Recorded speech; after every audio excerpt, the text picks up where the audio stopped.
Yo, what's going on everybody, it's Spesh and this is my first ever time taking acid. Now, as those of you who have watched my first ever time taking Molly video will know, I did say that I did this the day before taking Molly, which I did do it the day before taking Molly, but I got the dates a little bit mixed up, right? So I said it was either the end of year 10 to the start of year 11. It was more like the midway through year 11 to the end of year 11, because I ended up getting kicked out of high school in year 11, like around midway through, and I remember this happening whilst I was in my alternative provision, which was like a sort of like summer school, if you want to call it that I went to after I got kicked out of high school. So yeah, to begin this story off, like obviously I'd had it in my mind that I wanted to try other drugs, and at this alternative provision that I got moved to, there was this person there who we're gonna call Sebastian, okay, just for privacy reasons. And Sebastian was a very cool person. They were very caring, very kind, very like, but life was a bit hard on them, right? Which encouraged them to take drugs, sort of like how it encouraged me to take drugs back then. And I found out when we were sat in class one day, they turned to me and they were like, "Oh, bro, I'm so absolutely like hungover. I'm on the worst come down of my life."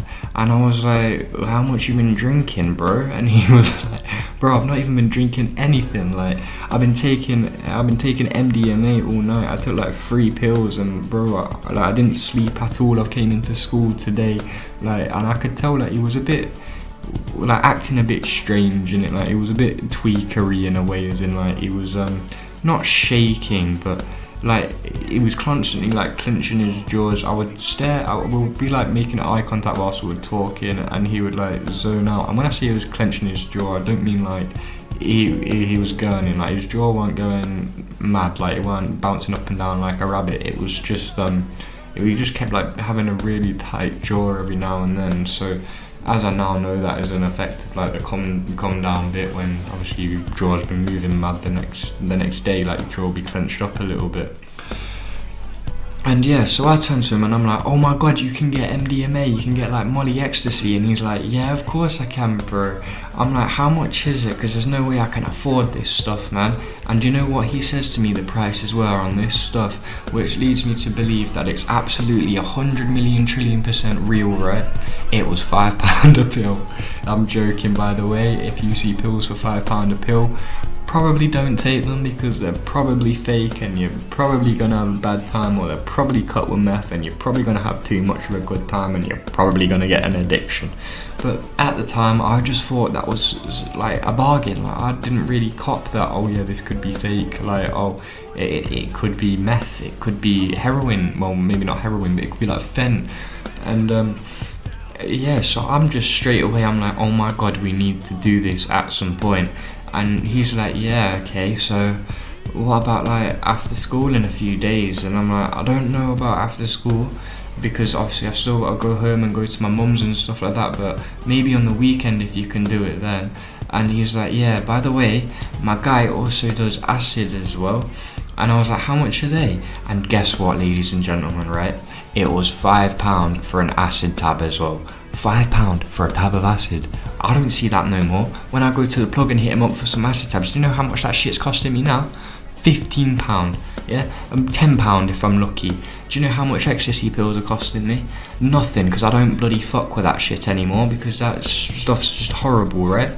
But if I was to go and get it, honestly, I could get 10 pills for £30. So they're probably still fake pills.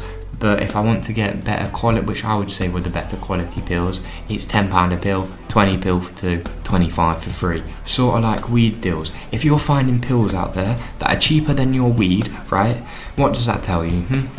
If you can get 1 pill for cheaper than you can get a gram of weed, what does that tell you about the pill? Wrong. It tells you that they are fake, okay? Alright. And yeah, I forgot where we was in the story. Oh yeah, the £5 acid tabs.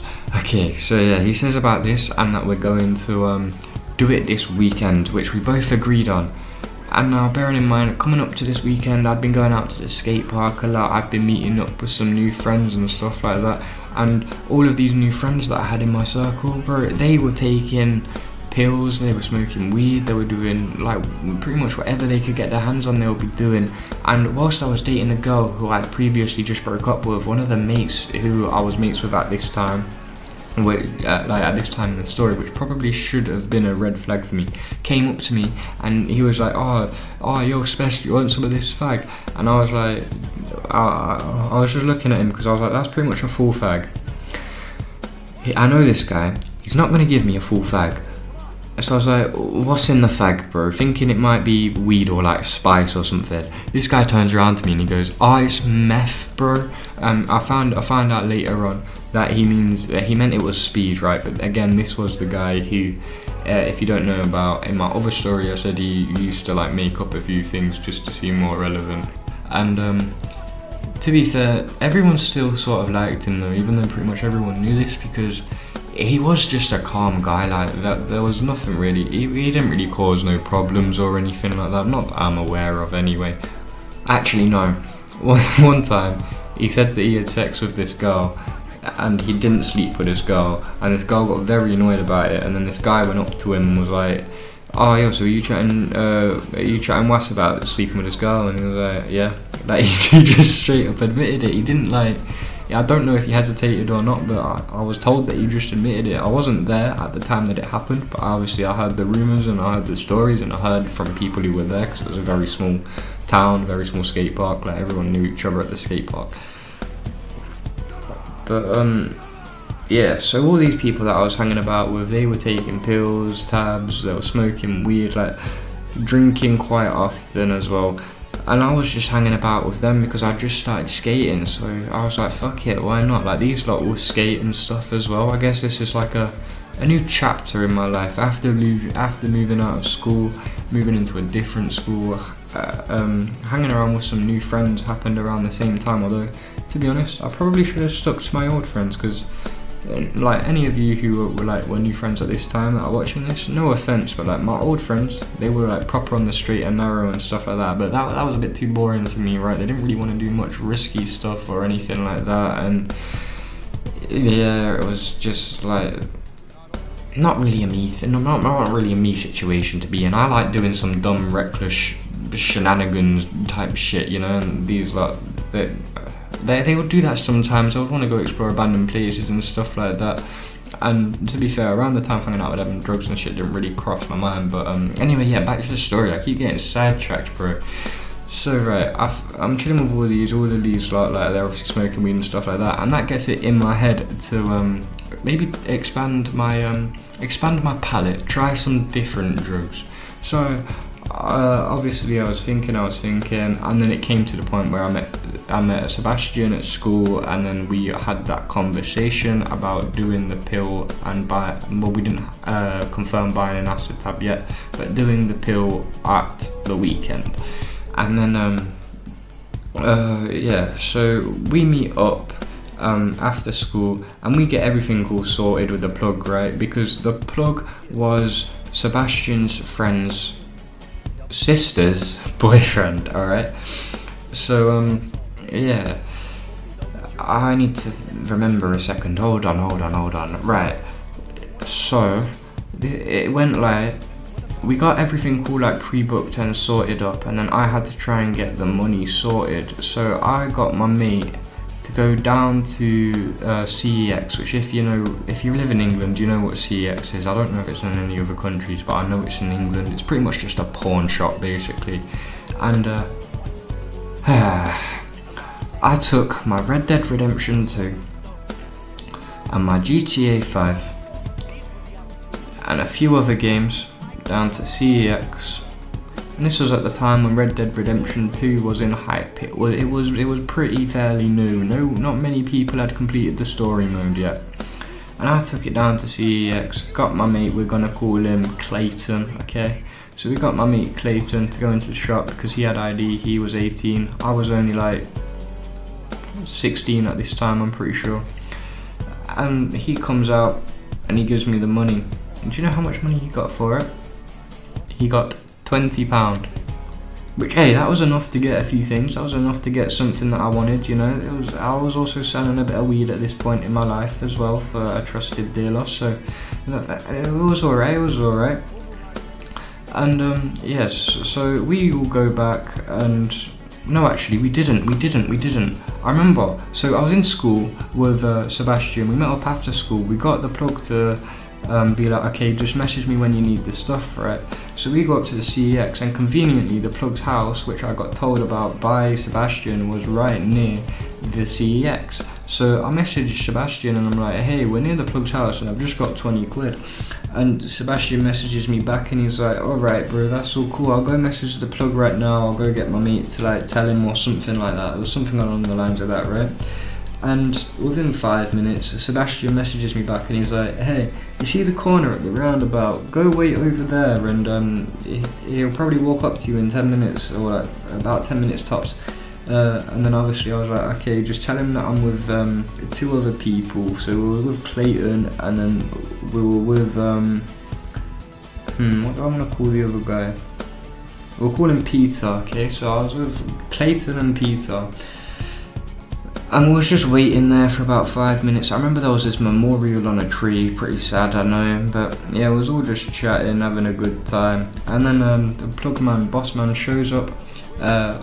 And I messaged, I don't remember if I said this a minute ago, but I messaged Sebastian saying, could he get me an acid tab and a pill, not just a pill. But you see, what I didn't do was I didn't tell these lot that I told him to get the pill, because I was going to take that with Sebastian, but I had actually managed to plan to take an acid tab with these lot as well, which was this day. So the pill was the next day, the acid tab was this day. And yeah, so we pick up this shit and we just start walking back to our ends, all the way back down to the skate park, back down this. It was probably like a half an hour walk all the way back. And by the time we get there, I'm pretty sure I had to go in and go back into bed for, well, not bed, but like I had to come in from being out. Probably just went upstairs and went on my PlayStation. More than likely hopped on some Fortnite with some of the old boys, you know how it was back then. Back in like 2020, I think it would have been 2021 at the latest. But yeah, so that was it for like the picking up part and stuff like that. So I cut forward a few days, and I never actually did the Molly, the MDMA with Sebastian. We had to cancel that because I think they either got grounded or just had to go somewhere. I can't remember the reason, but something happened, so I never did it with him this day. I didn't do my first time with him, I did my first time with someone else. And yeah, so after that, we're all planning on how we're going to take this acid, because I've got my acid tab, Clayton's bought an acid tab off this guy as well within this time period, so's Peter, so's one of our mates who we're just going to call Oscar, and then another one of our mates who I mentioned in the last video, Trixie, has bought his tab as well. So we're all like, where can we do this and how can we do this? And then Oscar turns around and he's like, you know what, I think my mum would let me do this, but I've got a spare shed like in my back garden that's got nothing in, like no tools, no nothing. It's just completely, absolutely empty, and we can do whatever we want in there pretty much for the whole night. So this was just a shed, right? It wasn't nothing special. It weren't no special shed. It was just a shed. Now remember how many people I said? I said me, alright, Oscar, Peter, Clayton, and Trixie. That is 5 people in a little shed, where the whole night we couldn't lay down or anything like that. We had to stay sat up with our backs against the wall. But anyway, right, let's cut to the journey there. So we planned to do this literally the day after. No, I think it was actually the same day that we had this plan in motion. No, actually it was the day after, because I remember I skated back home, obviously did my own thing at home.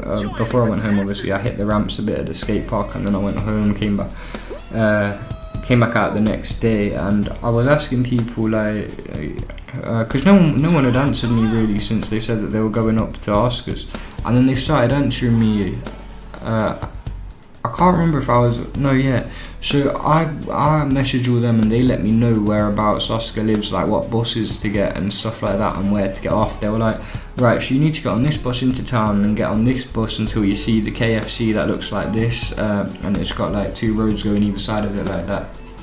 And I was like, alright, okay, so I keep an eye out for that. And then I got to this area where it was supposed to be, and I remember on the way up on the bus, all I could think about was, I've got a pill and an acid tab in 2 baggies in my pockets right now. If I could take both of these, that would be fucking sick. If I could take both of these now, then by the time I get there, I'll probably be fucked out my face before it happens. But I was sat there thinking, honestly, I don't know what's gonna happen if I take any of these. Like, I don't know if they're cut, if they're extremely potent. Like, I don't know how my body is gonna react to either one at all. So I was like, you know what, actually, I'm probably just gonna take these when I'm around people. And then I got to the point where I got off the bus, I was in the area, I was trying to call up people and stuff like that, and no one would answer me. And then all of a sudden someone does answer me, and I'm like, yo, whereabouts is his house again? Like, I can't remember the address that you sent me. And then he turns around and he's like, oh yeah, wait, are you at the bus stop? We're like, yeah. And he's like, alright, we'll come find you. Right. So I wait at this bus stop for about 20 minutes. And then I'm like, right, where are these people then? And then I got up and I just started skating around the area, and I had the street, like he told me the street again, but I didn't have any data at this point, so I couldn't like do nothing. I was using like the free Wi-Fi on the bus to message them on the way up, and then they called me when I got off of the bus. And whilst I sat out there, obviously, like, I didn't know where it was. I was honestly skating around asking people like, yo, where's this place, and like, do you know where this street is or anything? Everyone was saying no. I honestly started to feel like they'd led me on a wild goose chase, you know, because obviously there were new mates and stuff like that. By the way, never take acid around new mates. It's not a good thing to do. It's very, very stupid and can lead to a very bad situation, as mine did tonight, and you will find out. So they ended up managing to find me, right, and then bringing me back to the house. And then we just set up shop straight in the shed. I didn't bring no weed, but obviously I had that spare tenner on me, and then I had the pill and the tab. And we were sat in this shed, and we were all just like rolling up spliffs, smoking up spliffs. I remember I bought a gram off of Clayton because I didn't have any weed on me at the time that I was selling. I'd already sold it all before I came up here. And yeah, so I was just smoking this, enjoying life, and then it got to the point where we were like, right, fuck it, let's all just put our tabs on our tongue. So we all just put our tabs on our tongue, and we were like, yeah, let's do half. And then I remember one person went, no, let's not be pussies about this. We either do the whole thing and do it properly, or we don't do it at all. So all of us, except from Trixie, because he didn't take any tonight, he just smoked a shit ton of weed. We ended up getting absolutely obliterated off of our faces, off on one tab. And this is how my trip starts, right? So we was all on our phones, well, I was on my phone, sorry, smoking weed, and I look at my phone, right? No, I don't look at my phone, I look at my mate, what did I call him again, Peter. I looked at my mate Peter's phone, and he had like an album on the thing, you know, like on Spotify, but I noticed it was like a holograph, like it was coming out of his phone, and I was like, Peter, mate, look at your phone. And he looks at his phone, he's like, what? And I'm like, bro, them horses on the album screen are moving for one, and two, it's coming out of the screen, and it's like it clicked in his head at that moment. He was like, oh my bloody god, it is as well. I was like, yeah, I know. And he was like, what the hell, Spesh? What the hell, Spesh? Why is it doing that? What the hell, Spesh? It's actually moving. Like getting hella hyped about it and stuff. It was pretty cute, to be fair. I'd never seen like an 18-year-old man get so happy about something moving. Oh, but yeah, it was funny. And then I remember Clayton constantly kept going to everyone like, oh, let me look at your pupils, and they were all, I can't remember if they were actually dilated or not. Actually, I remember looking at Clayton's, and Clayton's pupils were fucking massive. And Well, it's really hard to remember what happened at this point. We were just in our wooden shed, staring at the wall and blasting music, like absolutely blasting the music. And the wooden shed, like it had these patterns on it, like with the wood and then the cracks in between the wood and stuff like that. And we could see it all moving, and it was like all the cracks would melt together. And but honestly, it got to a point at this night where they opened the door to the shed, and it was just pitch blackness, and we were all like, nah, we ain't going out there, nah, we're staying in this shed, we ain't moving, we can't move from this shed. If we move from this shed, we're gonna die. If we leave there and go out there, we are dead. There is no world out there anymore. Look, black, that's just it, it's black, it's an abyss, it's an abyss. And then, what happens after that? So no, I do end up leaving the shed. I did end up leaving the shed. I can't remember if it was before the abyss or after the abyss, but I left the shed and I just went and I sat down in my mate's alleyway and I just started like meditating, bro. Honestly, like I just sat there, started meditating. And then everyone was like, what the hell is he doing? Like, well, what are you doing? And someone came out to grab me, and then they didn't grab me, and then they were like, oh yeah, what, we're just gonna leave him looking like some crackhead, like what if his mum walks out or something like that? And I was like, he'll be fine, just leave him. And then I think Trixie came over to me and managed to get me up and in. And after all this has happened, right, I remember we sat back down and we were back in the shed, and we was all just communicating, and Peter, which this is the reason why I gave him the name Peter for this video, right, we was all looking at each other. Oh well, I was looking around at people and shit like that, and I look at Peter, and sat right next to you, and he's like, why are you looking at me like that? Why are you looking at me like that? I'm pretty sure I was looking at him normally, but you know, like he was getting a little bit freaked out the way I was looking at him. But actually, I was probably looking at him a bit differently, because you want to know why the reason I called him Peter? It's because of Peter Pettigrew from bloody Harry Potter, because this guy, for some reason, something about his face on acid, his face like transfigured into a rat, but like a hairless rat, bro. I was just looking at him like, what? like I wasn't looking at him with like a bad way, like he made it out I was just looking at him like a bit confused, because he genuinely looked like a mouse. And I was looking at everyone else, I was like, pretty much everyone else still looks normal, like they look a bit different. Why is this done look like a mouse all of a sudden? And then after this point is when shit got a bit weird. So not CJ, fucking hell, Peter kept hitting me on the leg, right? And Clayton was like, alright, do you want me to swap places with you so Peter stops hitting you? And I was like, yeah, go on then. So then me and him swapped places, and Peter, obviously, he kept hitting him. And then oh yeah, and then I was just monging out because I was still smoking weed as well at this point whilst being on the tap.